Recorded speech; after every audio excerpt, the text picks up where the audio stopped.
You know, that constant hum, the questions, the worries, maybe sometimes, yeah, even outright panic about parenting in this super digital world. Oh, yeah. I think we all feel that. It feels like every day there's a new headline, right? Another worry about kids and screens. Absolutely. And it changes so fast. It's tough for parents to know what's reliable info versus just, opinions flying around. Exactly.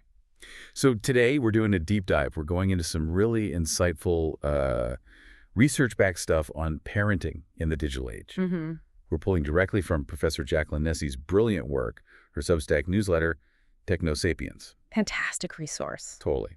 Our mission here is basically to pull out the most important nuggets, the key insights from her work, and give you a shortcut, kind of, to getting well-informed on this really critical topic. Yeah. So let's get into it. Okay. So a really key thing Nessie stresses right away is grounding all this advice in understanding adolescence itself. Right. The teen years. Yeah, roughly ages 10 to 20. We often think of it as just difficult, challenging. Yeah. Storm and stress idea. Exactly. But Nessie's research, and she builds on others like the UCLA Center for the Developing Adolescent, she reframes it. She says these years are actually this unique time of super fast growth, learning, development. It's a huge opportunity actually for adults to help shape who teens become. That's such an important shift in perspective. Yeah. Not just getting through it, but seeing the opportunity. Right. It's about working with their developmental needs, not, fighting against them. And she lays out 6 key scientific needs for teens. That sounds like a really useful framework for parents. It really is. So first up is exploration and risk-taking. Okay. Teen brains are just wired for excitement, for novelty. So the idea is we should encourage healthy risks. Like what kind of healthy risks? Well, trying a new sport, maybe taking a tougher class at school, or, using their voice online or offline to stand up for something they believe in, things that feel a bit challenging but are ultimately constructive. Got it. Okay, what's next? That leads nicely into the need for meaning and purpose through contribution. As teens develop more empathy, they become really capable of helping others. Mm-hmm. And this can be simple stuff, like supporting a friend who's having a hard time, maybe online, doing chores at home without being nagged, or getting involved in, say, student government or volunteering. It helps them feel like they matter. Right, like their actions have impact. That makes sense. Number 3. Decision-making and emotional regulation. And, we all know teens feel things so strongly. Oh, yeah. The highs are high, the lows are low. Totally. Whether it's excitement over some new trend or just intense frustration about something feeling unfair. So Nessie really highlights teaching them to recognize and manage those big feelings. How do you do that? Equipping them with healthy coping skills, things like distraction techniques, mindfulness, maybe just listening to music, self-care routines, and crucially, we have to model that stuff ourselves. Yeah, that's always the hard part, isn't it? Okay. Okay, what else? Then there's support from parents and other caring adults. Even when they act super independent. Which they do. They still absolutely need warmth, our interest, and, appropriate structure. That means clear rules, boundaries, and parents basically knowing what's going on in their lives. Monitoring, yeah. Right. And having other supportive adults, coaches, teachers, mentors, that's also really vital for them. Okay, 2 more. Fifth is developing values, goals, and identity. They're actively figuring out, who do I want to be? That's a big question. It is. And they're influenced by everything: peers, family, community, even random TikTok trends, Ah, yeah. So they need some freedom to experiment, but also our support as they explore different parts of their identity: racial, ethnic, gender, sexual identity, helping them do that safely. Right.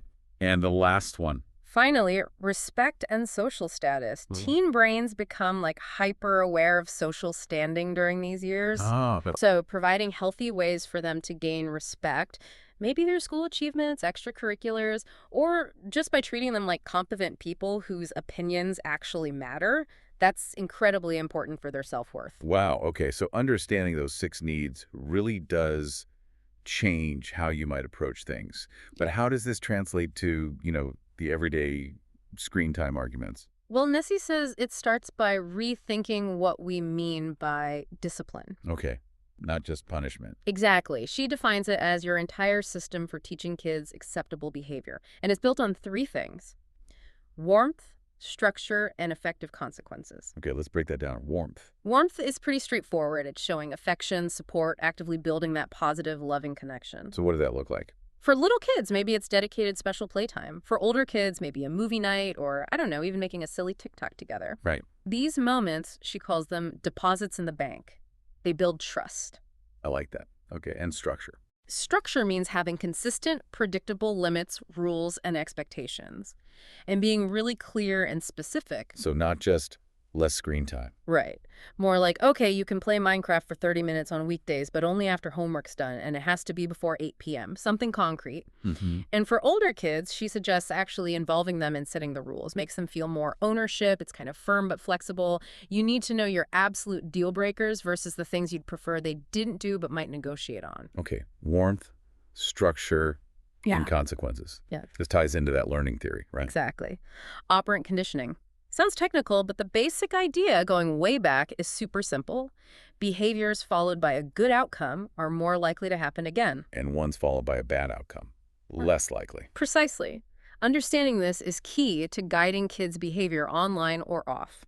So Nessie breaks down the types of consequences. Yeah, there are 4 main types. First is positive reinforcement.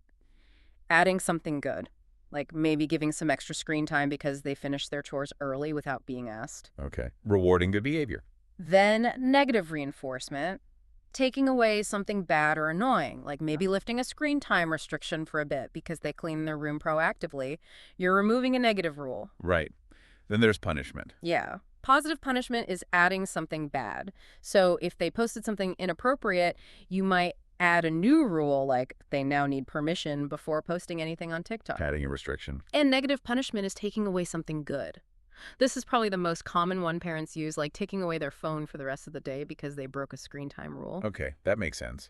But Nessie points out a common mistake, right? Yes, a huge one. Ah. Sometimes our attention, even if we're scolding or lecturing them, can actually act as positive reinforcement for younger kids. They crave the attention, good or bad.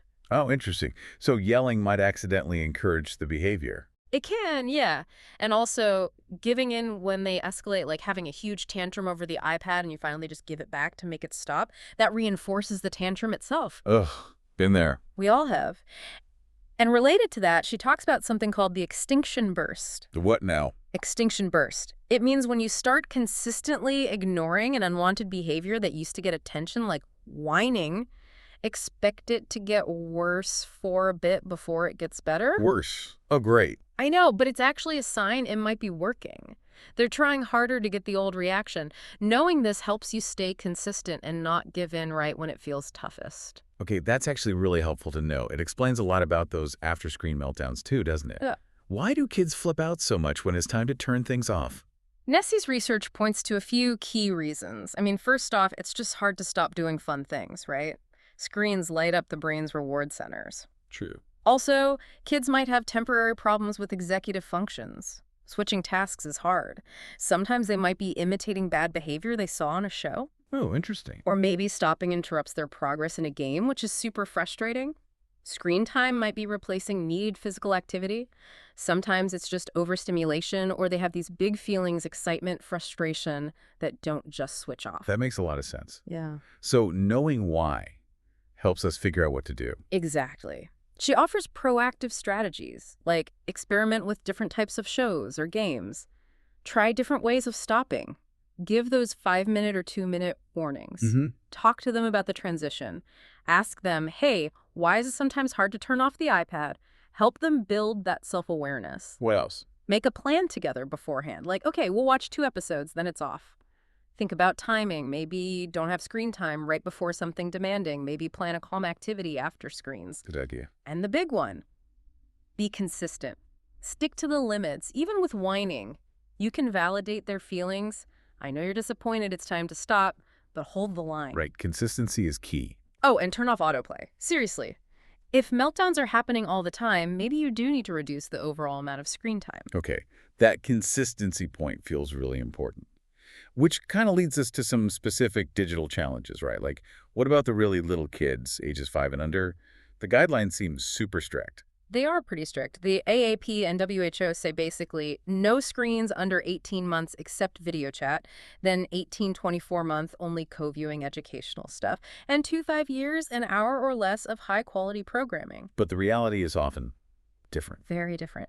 Nessie points out that, on average, 2 to 4-year-olds are getting something like 2.5 hours a day. Wow. Her take, which I find really helpful, is that the specific hour cutoffs can be a bit arbitrary. The real question is screen time interfering with the absolute essentials for healthy development? Which are? Sleep, physical activity, and crucially, that back-and-forth human interaction. She calls it serve and return. Serve and return. Like tennis. Kind of. Imagine a baby babbles or points. The parent serves back by responding, naming the objects, making eye contact. That responsive interaction is fundamental for brain development. Too much passive screen time can get in the way of that. Got it. So it's about balance and what screen time might be displacing. What about what they watch? Does it have to be educational? Nessie says developmentally appropriate is key. It doesn't always have to be explicitly educational, but those shows often do have positive messages. She looks for 4 qualities in good shows. They should be active, prompting responses, engaging, holding attention without being overwhelming, meaningful, connecting to their lives, and socially interactive, modeling positive interactions. Like Daniel Tiger or Sesame Street? Exactly. Daniel Tiger, Sesame Street, Dora, Super WHY, those kinds of shows often hit those marks. And do kids actually learn from screens at that age? Well, Nessie highlights the video deficit. Basically, kids under 3 learn way less effectively from a 2D screen compared to a real live person. Why is that? A screen can't respond contingently, offer different angles, provide that rich multisensory input like a real person or object can. Once kids are 3 or older, some learning can happen from screens, but it's significantly boosted if you co-view, watch with them, and talk about it. Okay. And for stopping those screen time battles with little ones, any quick tips? Yeah, similar ideas. Clear expectations before screens go on, offer simple choices, turn it off now or in 2 minutes, give simple reasons, time for bath, use visual timers, give warnings, be consistent afterwards, and validate feelings while holding the boundary firm. Great practical advice. Okay, let's shift gears to something that causes a lot of anxiety. Dopamine, the whole screen addiction fear. Right. The narrative is often that screens cause these dangerous dopamine surges, just like drugs, leading to addiction. So what's the reality, according to Nessie's research?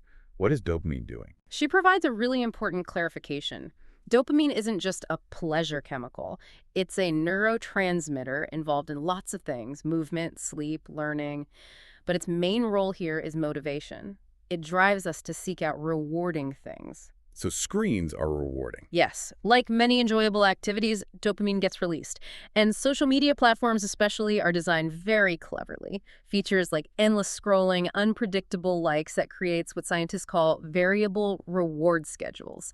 It leverages that dopamine response to keep us engaged, keep us coming back. But is it really addiction, like drug addiction? Nessie is clear. For most people, no, it's not comparable. Problematic, maybe even addictive-like use can happen for a small percentage of kids, but currently there's no official diagnosis like social media addiction in the main diagnostic manuals. Okay, so the takeaway for parents. Don't panic about dopamine specifically. Focus instead on promoting moderation, ensuring screens aren't crowding out other rewarding activities, playing outside, hanging out with friends in person, hobbies, all that stuff. Aim for balance. That's a much calmer perspective. We can talk video games. They're everywhere, right? Especially for boys. Almost universal, like 97% of teen boys, 83% of teen girls play. And yeah, boys average way more time over 2 hours a day compared to under an hour for girls. Are they inherently bad? What does the research say? Generally, Nessie finds little evidence of inherent harm from gaming itself. In fact, there are some cognitive benefits linked to certain types of games, things like better working memory, faster reaction times, improved attention skills. And socially. They can be a really important social space, particularly for boys, a way to connect, cooperate, compete with friends. But the big question is always, when is it too much? Yeah, and Nessie brings it back to that key question. What are the games replacing? Right. If gaming is consistently pushing out sleep, homework, physical activity, face-to-face socializing, that's when you need to be concerned. What about actual gaming disorder? Is that a real thing? It is. It's characterized by things like losing control over gaming, giving it increasing priority over everything else, and continuing to game despite negative consequences. It affects maybe 1 to 9% of teens.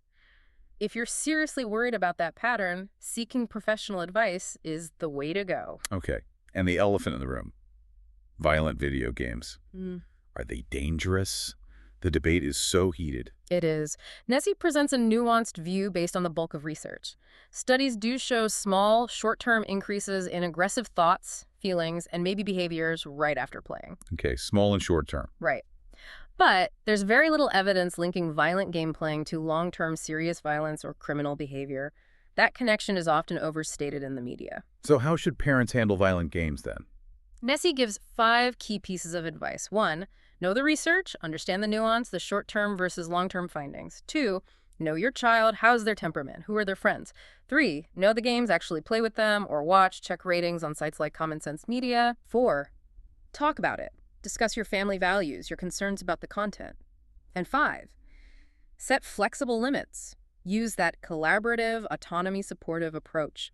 Involve them in setting boundaries around what they play and when. That seems really balanced. Okay, one more big debate area. Phones in schools. Why are schools considering bans? Well, the reasons are pretty clear. Worries about distraction, interfering with learning, potential negative impacts on social skills like less face-to-face interaction, cyberbullying concerns, and general worries about mental health. And what does the research say? Are phones actually distracting? Oh, yeah. The research is pretty solid on that. Smartphones are distracting. Even just having one nearby, even if it's off, can impact attention and performance on cognitive tasks. Okay, so they're distracting. But do bans actually work? Does banning phones improve things? That's where the evidence gets a bit more mixed, according to Nessie. Some studies, like one in England, found small but significant improvements in test scores after bans, especially for lower-achieving students. Okay, so some positive effect there. But other studies, in places like Norway and Sweden, found minimal or no impact overall, or maybe effects only for certain student groups. So it's not a simple bans work or bans don't work. Exactly.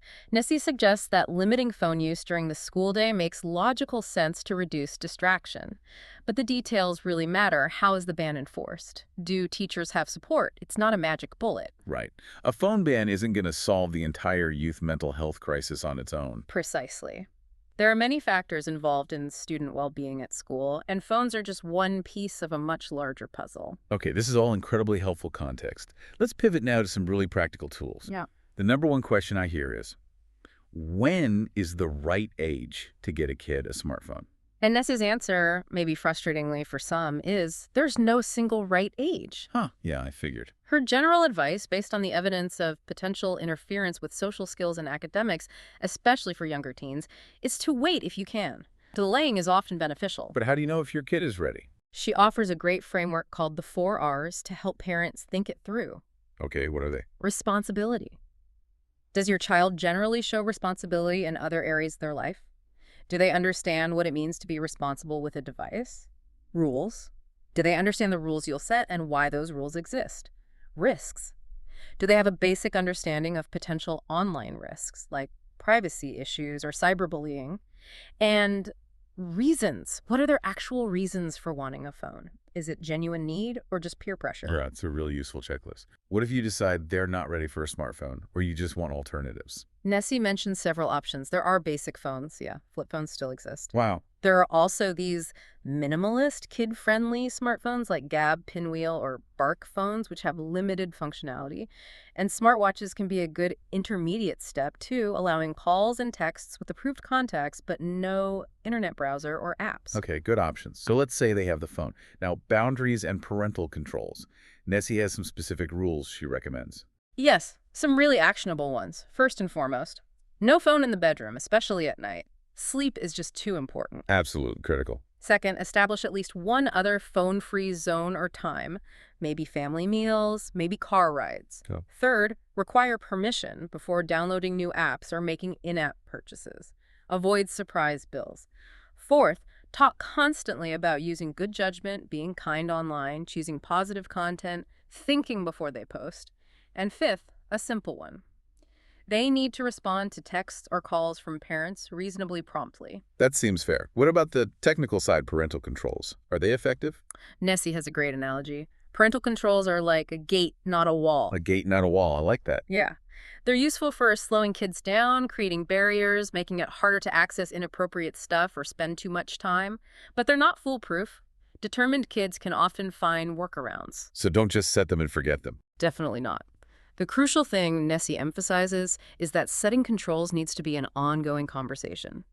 Sit down with your child, explain why you're setting certain limits, listen to their perspective, and adjust the controls together as they get older and show more responsibility. Can you give some examples of the kinds of controls available? Sure. On Instagram, for instance, teen accounts default to private now, and there are restrictions on who can message them. Parents can use the supervision tools to see who they follow and who follows them, who they message, not the content, and set daily time limits. Okay. What about TikTok? TikTok has different settings for younger teens, 13 to 15, versus older ones, 16, 17, regarding things like direct messages and comments.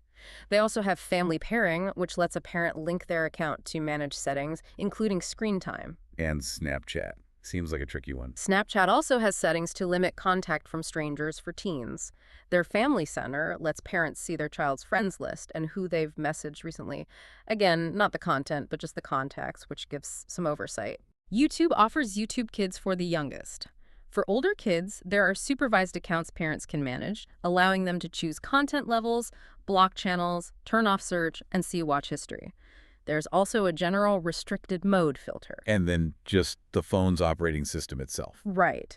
Both Android with Google Family Link and iOS with Apple Family Sharing and Screen Time have built-in tools. You can set time limits for specific apps or overall usage, approve app downloads, track location, and filter web content. So many tools. Lots of tools. But the key, as Nessie stresses again and again, is that the technology is only part of it. The conversations, the warmth, the structure, that's the foundation. Wow. We have really covered a huge amount of ground today. It's incredible how much insight is packed into Professor Nessie's Technosapiens work, from understanding how teens tick to these really concrete strategies for screens. Absolutely. It really underscores that idea of evidence-based parenting. Nessie often talks about it like a three-legged stool. Oh. Yeah. The research, like everything we've discussed today, that's one crucial leg. But the other two legs are just as important. Your own unique expertise as a parent who knows your child best, and your child's individual characteristics, their temperament, their strengths, their challenges. So the science gives us direction, but we still need to use our judgment. Exactly. The research provides the map, maybe, but you are the one driving, adapting to the specific terrain of your family and your child. Your informed judgment makes it work. That's a really empowering way to think about it. It leads to a final thought, maybe, for everyone listening. Yeah, perhaps something to mull over. In this world where digital tech just keeps changing so fast, how can you shift from just reacting to the latest crisis or headline? Yeah. How can you proactively take these kinds of evidence-based insights we've talked about and use them to really shape a digital environment at home that doesn't just help your kids survive, but actually helps them thrive?